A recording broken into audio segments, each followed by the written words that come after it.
Olá, pessoal! Hoje vou falar sobre Memórias Póstumas de Brás Cubas. Bem, Memórias Póstumas foi um romance que revolucionou aí a literatura brasileira a partir da segunda metade do século XIX. Foi o primeiro romance, o marco, né, da transição do romantismo para o realismo, então foi o primeiro romance realista do Brasil. Foi escrito por Machado de Assis, um dos maiores escritores aí de língua portuguesa de todos os tempos, e conta a história, então, é um relato, aliás, né, um relato de vida de Brás Cubas. E o Brás Cubas conta a sua história a partir de sua morte, por isso Memórias Póstumas, tá? O romance foi revolucionário por quê? Porque, primeiro, né, foi o primeiro romance realista. Segundo, ele traz uma nova forma, né, de narrar, de contar uma história a partir do ponto de vista de um defunto. E terceiro, esse romance, essa narrativa começa pelo fim. Então, o Brás Cubas morre e aí ele torna-se defunto autor, né? Porque em vida ele não escrevia e tal. E ele se torna defunto autor, tá? E a partir daí ele começa a contar a sua história. Ele até fica meio reflexivo: vou começar pelo fim ou pelo começo, né? Tipo assim, pelo nascimento ou pela morte. E aí ele fala que decide começar pela morte porque assim o relato fica mais novo. Então ele começa falando ali dos seus últimos momentos, seus últimos dias, últimos momentos de vida, quem estava com ele e tal. Depois, ele passa ali para um meio tempo antes de falecer, que ele inventa um emplastro para hipocondríacos, que é algo que não dá certo. E aí ele vai até a sua infância. E aí vocês vão perceber que Brás Cubas foi um menino muito mal educado, arrogante, muito cheio de... muito mimado, principalmente pelo pai, tá? Que ria das travessuras dele. E ele, quando adulto, então, tornou-se uma pessoa mesquinha, uma pessoa egoísta, uma pessoa com mania de grandeza, tá? Bem, então quando criança, o Brás Cubas, ele aprontou algumas aí. Ele rachou a cabeça de uma escrava porque ele queria um doce, ela não queria dar o doce para ele, então ele bateu na cabeça dela e ainda jogou, acho que foi sal, jogou alguma coisa que estragou o doce da escrava. Agora eu me esqueci, mas até eu achar aqui no livro. Eu não marquei o livro, eu me fiz esse favor, mas é porque é para eu me obrigar a ler de novo. Vocês vão entender por que depois. E ele também usava um escravo de cavalinho, batia no escravo e o escravo gemia, né, de dor, e ele mais ainda usava o escravo. Ele fez uma pirraça certa vez à mesa, porque era uma reunião de muitas pessoas, então havia acabado o jantar, e aí cada hora uma pessoa discursava, e nada de chegar ao momento da sobremesa. Então ele foi vendo aquilo, foi ficando nervoso, fez uma pirraça lá e foi retirado da mesa pela tia. A tia deu ali uma prensa nele, mas ele sempre foi assim, cheio de quereres. Quando mais velho um pouco, ele conheceu uma prostituta, então foi a primeira mulher, né, que ele conheceu, chamada Marcela, e ele inclusive fala assim, esse livro ele tem um tom muito irônico, tá? Ele é totalmente irônico em várias partes. E aqui ele falou o seguinte: Marcela amou-me durante 15 meses e 11 contos de réis, nada mais. Então, assim, o pai dele até brigou com ele, que ele gastou muito dinheiro com a Marcela. E aí ele precisou também viajar para estudar fora, ele ia com ela, só que teve ali um certo desencontro e ela acabou não indo. E aí ele passou 9 anos estudando na Europa. Estudando assim, ele até pula essa parte da história dele, que ele falou que se ele contasse sobre esses anos na Europa, seria apenas um relato de viagem. Ou seja, ele estudou, né? Não estudou, ficou lá, gastando dinheiro do pai dele. O pai dele tinha dinheiro mesmo.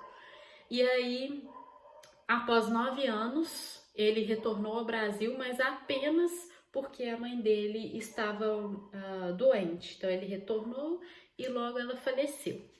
E aí ele ficou por aqui. O pai dele tentou arrumar um emprego para ele aliás, tentou casá-lo com Virgília. Só que ele sempre muito espertão, né? Muito malandrão, deu uma esquivada.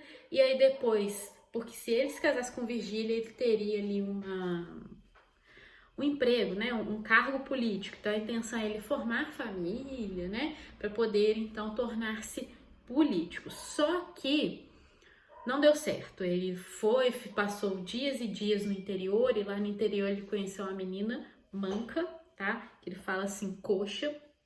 Eu esqueci o nome dela. Bom, até eu achar aqui também vai demorar pra caramba. Então, aqui, coxa de nascença. O título do capítulo, coxa de nascença. Tem algumas coisas, umas passagens irônicas, engraçadas e tal. E aí ele tinha visto a menina um dia, mas não tinha reparado muito bem. Na segunda vez que ele a viu, ele percebeu que ela era coxa.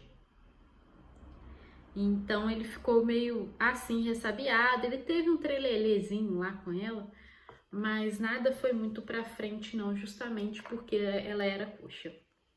E aí, bem, ele volta, ele perde o cargo político, perde a pretendente que era Virgília para o Lobo Neves, tá?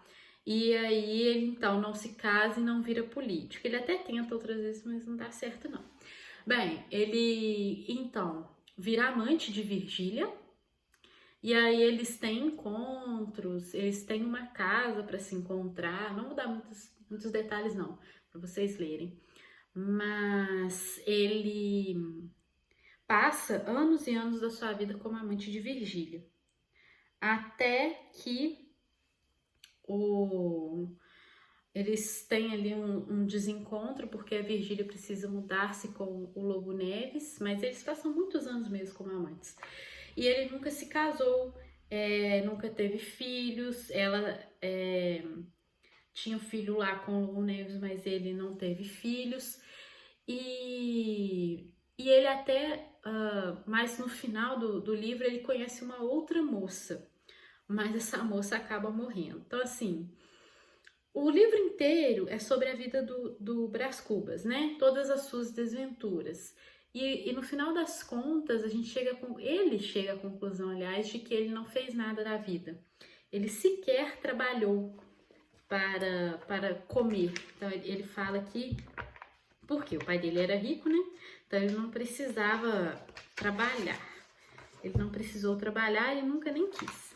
Então, ele fala aqui, ó. Este último capítulo é todo de negativas.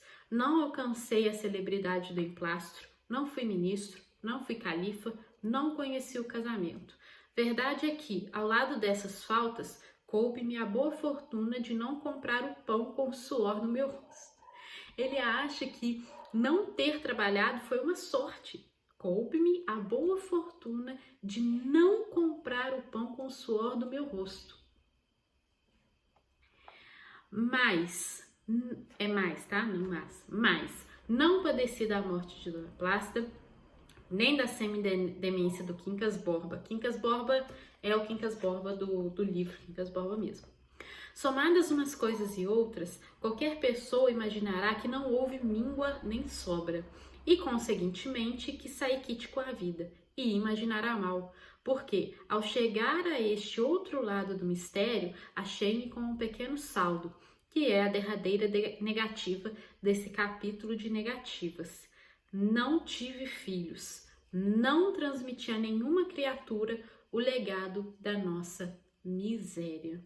Então, Brás Cubas, no final das contas, não foi nada, ninguém não fez nada de importante, nem de interessante, não ajudou uma alma viva sequer. Ele ajudou Dona Plácida, deu um dinheiro para ela, mas um dinheiro que não era dele, um dinheiro que ele achou, porque nem do próprio bolso ele tirou o dinheiro para ajudar a Dona Plácida. Então pensem, né? Pensem aí no ser exemplar que foi Brás Cubas. Pois é, esse ser exemplar. Estou sendo irônico, obviamente, como todo livro é. E ele fala mal mesmo de tudo, de todas as pessoas. Ele fala que essa condição de defunto o dá liberdade para dizer o que bem entende. Bem, esse foi um resumo do livro. Não sei se ficou confuso, porque eu sentei aqui, liguei a câmera e gravei. Mas estruturalmente, tá? Esse livro aqui eu comprei na Banca do Vasco. Ele foi R$15. Ele tem aquele papelzinho mais de jornal, sabe? Não tem aquela folha maravilhosa. Eu nem sei se eu quero... eu penso em comprar uma coleção mais bonita e tal, mas vamos ver mais pra frente. Isso aqui me serviu bem. Foi R$15 lá na Banca do Vasco. E aí, é um livro muito bom de ler, porque os capítulos são muito curtinhos. Olha só. Só aqui a gente vê, ó, 3 capítulos, tá vendo? Então, você vai, só vou ler mais esse capítulo, só mais esse capítulo. E aí você vai embora, quando você vê, você já tá na metade do livro. Quando você vê da metade pro final, você já acabou. Então, ele faz capítulos curtos, curtíssimos. Aqui, ó, de um parágrafo só, tá vendo? Então, estruturalmente, o livro é bem legal. Ao contrário, por exemplo, aqui, um capítulo só de reticências. Então, tem edições que o livro é muito grosso, mas é porque a edição coloca uma página por capítulo. Então, acaba o capítulo e passa para outra página. Aqui, os capítulos são todos em seguida, mas é muito tranquilo. Tranquilo sim, né? Linguagem do século XIX, tá? Então, para quem não tá muito acostumada, sugiro começar pelos contos do Machado de Assis, ele tem muitos, mas é uma narrativa, assim, perfeita. Ele é um livro que merece mais de uma leitura, né? Essa primeira leitura, ela serve para você pescar a história no geral. As outras leituras é pra gente ir pescando aí. Ele faz muitas reflexões dentro do livro, muitas comparações, tem muitas referências. Então, tem referência à mitologia, referências a várias coisas, inclusive coisas que eu realmente não conheço. Então, assim, é um livro que merece uma segunda, uma terceira leitura aí, quem sabe, né? Mas para pegar a história, a primeira leitura já é legal, para entender, assim, o contexto, as ideias do Brás Cubas, como ele era um perfeito, né? Uma pessoa excelente. Mas indico bastante, né? É um clássico, a gente tem que ler os clássicos aí para poder melhorar a nossa imaginação, o nosso imaginário, reforçar o nosso imaginário e tal, sair da nossa zona de conforto também. Bom, é isso. Não vou me estender muito mais, já me estendi, tá aqui, ó, 13 minutos agora. Então, esse livro merece outras leituras quando eu as fizer, ou quando eu fizer mais uma, enfim. Se der conteúdo para outro vídeo, eu gravo aqui, justamente por causa dessas reflexões e referências, né? Mas é um livro muito bom, tá bom? Bom, pessoal, é isso. É um clássico aí da nossa literatura. E... é isso mesmo. Acho que eu disse tudo que eu queria dizer. Eu ia fazer um roteiro, mas eu tô tão cansada que eu vou fazer roteiro não, já vou falar de uma vez. E aí, qualquer dúvida, qualquer coisa que vocês queiram saber sobre o livro, algum detalhe que eu falei aqui que vocês não entenderam, é só deixar aí nos comentários que eu respondo, tá bom? Então é isso, até o próximo vídeo. Um beijo, tchau, tchau.